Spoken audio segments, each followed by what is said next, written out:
Welcome to Beena's Dubai kitchen. நான் இன்றைக்கி புதினா ரைஸ் பண்ண போகிறேன். அதுக்கு வேண்டியது தாளிக்க வேண்டியது வெங்காயம் ஒரு மீடியம் சைஸில் இருக்கேன், பெரிய சைஸில். பட்டை, கிராம்பு, ஏலக்காய். அரைக்க வேண்டியது நம்ம இஞ்சி, பூண்டு, பச்சை மிளகாய், தேங்காய், அதுக்கப்புறம் மல்லி இலை, புதினா எடுத்திருக்கேன். 1 டீஸ்பூனில் நெய் எடுத்திருக்கேன். வேண்டிய அளவுக்கு உப்பு. 1.5 அளவுக்கு 1.5 கிளாஸ் நான் அரிசி எடுத்திருக்கேன். அதுக்கு 2.5 கப்பு தண்ணி தான் ஊற்றிருக்கேன். ஊற்றி இதிலே ஊற வச்சுருக்கேன். சுத்தமாக கழுவி நம்ம நல்லா தண்ணி ஊற்றி தான் ஊற வச்சுருக்கேன். அடுத்தது நம்ம மசாலையை அரைப்போம். தேங்காய்லாம்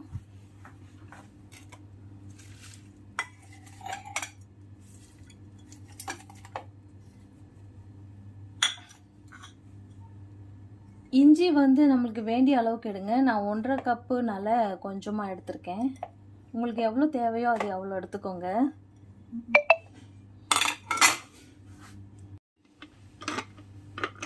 கொஞ்சமாக தண்ணி ஊற்றி அரைப்போம், பேஸ்ட்டாக அரைப்போம். அரைச்சிட்டேங்க. இதுமாரி தான் அரைக்கணும். இஞ்சி உங்களுக்கு தேவையானது எடுங்க. பூண்டு நான் ஒரு 4 பல் பூண்டு தான் எடுத்திருக்கேன். அதில் சின்னதாக வெட்டியிருக்கேன். ஒரு அரை சைஸ் சின்ன அளவுக்கு தான் நான் இஞ்சி எடுத்திருக்கேன். பச்சை மிளகாய் 3 அந்த அளவுக்கு தான் எடுத்திருக்கேன்.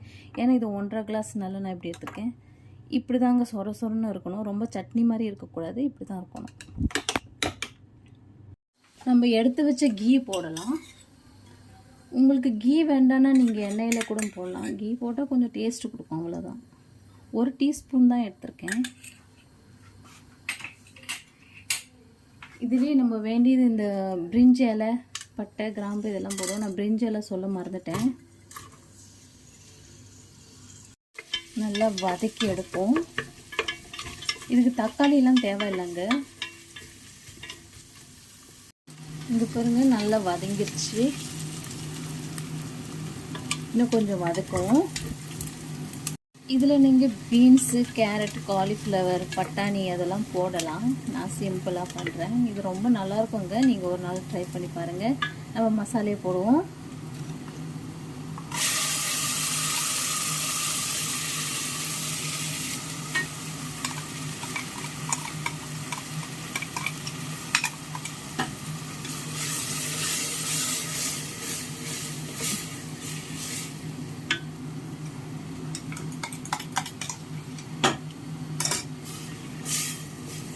ரொம்ப மசாலையை வதக்கலாம் வேண்டாம். அரிசி போடலாம்.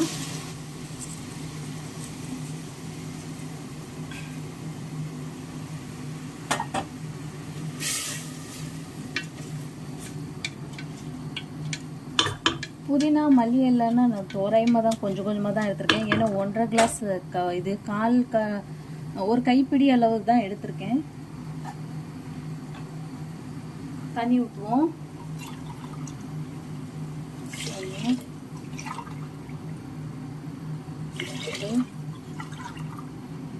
2.5 தான் ஊற்றிருக்கேன்.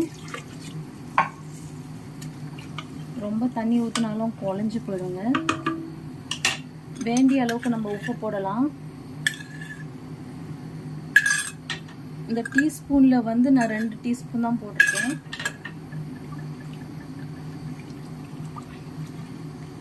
உப்பு காரம் பார்த்துக்கலாம்.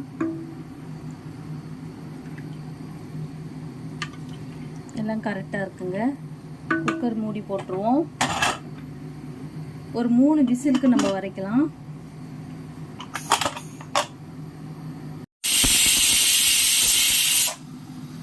ரெண்டு விசில் வந்துருச்சு. ஏற்கனவே ஒரு விசில் வந்துச்சு. இப்போ 2வது விசில்.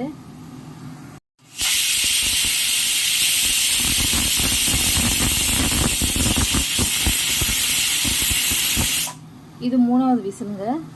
ஆஃப் பண்ணிடுவோம். குக்கர் திறந்து பார்க்கலாம்.